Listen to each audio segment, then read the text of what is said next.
मौलिला छात्र छात्री मागणा कोचिंग स्वप्न जेई और नीट परीक्षा लगी राज्य में सरकारी और सरकारी अनुदान प्राप्त कॉलेज रे छात्र छात्री मागणा कोचिंग लगी व्यवस्था होता बेले किछि कॉलेज रे यह कार्यक्षम हो पारि नथिबार अभियोग होइछि। भित्तिभूमि अभाव बालेश्वर सर्वपुरातन फकीरमोहन उच्च माध्यमिक स्कूल बा फकीरमोहन जूनियर कॉलेज रे यही व्यवस्था संपूर्ण फेल मारिछि। कॉलेज कर्तृपक्ष पिलांकर तालिका प्रस्तुत करथिले भी क्लासरूम अभाव फ्री कोचिंग रु छात्र छात्री माने वंचित रहिछन्ति। सेपरि बालेश्वर कुंतला कुमारी सावत महाविद्यालय में मागणा कोचिंग रु छात्र छात्री वंचित होइथिबा अभियोग होइछि। अन्यपटे स्मार्ट क्लासरूम काम चलिछि एवं फेब्रुआरी प्रथम सप्ताह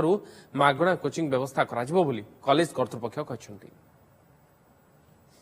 नहीं देखु आम कॉलेज रे आमे भी सार मान ए विषय आलोचना करूँ कहीं आमे भी शुणी आमे बहुत बेनिफिट होता आमे भी चाहूचे ना डॉक्टर और इंजीनियर होगापाई। तो आम सार मैंने कहते कि एते बेले जे आम कॉलेज निजस्व कॉलेज भित्तिभूमि ठीक नहीं तो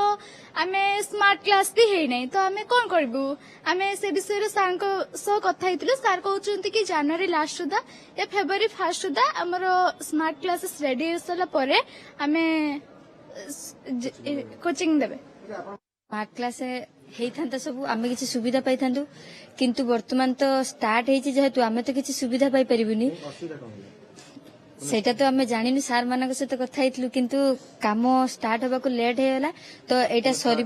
स्मार्ट क्लास सब काम सरीबा को लेट हेलानी आउ सार माने भी कहउचंती कि फेब्रुआरी स्टार्ट माने आरंभ रे सारी दे परिबे किंतु सेटा भी कहि होबनी जे लेट हो बोली आउ हमर तो भाग्य नहीं कि मते लागुनी भी आमे एटार सौभाग्य नहीं परिबो बोली आम परवर्ती पिला माने नहीं परिबे। आउ फकीरमोहन जूनियर कॉलेज निजस्व भित्तिभूमि नाही ए पर्यंत भी आमर निजस्व स्मार्ट क्लासरूम नाही 5T अंडर रे विभिन्न स्मार्ट क्लासरूम तैयारी कार्य चली प्रायतः आमे भाबुचु जनवरी मास शेष सुधा ताहा संपूर्ण हब तेणु हेला परे आमे राज्य सरकार को अनुरोध करिचु पत्र माध्यम रे फेब्रुआरी मास प्रथम ठारू आमे नीट एवं जेई रो जो स्मार्ट क्लासरूम टीचिंग आमे एठी आरंभ करिवु।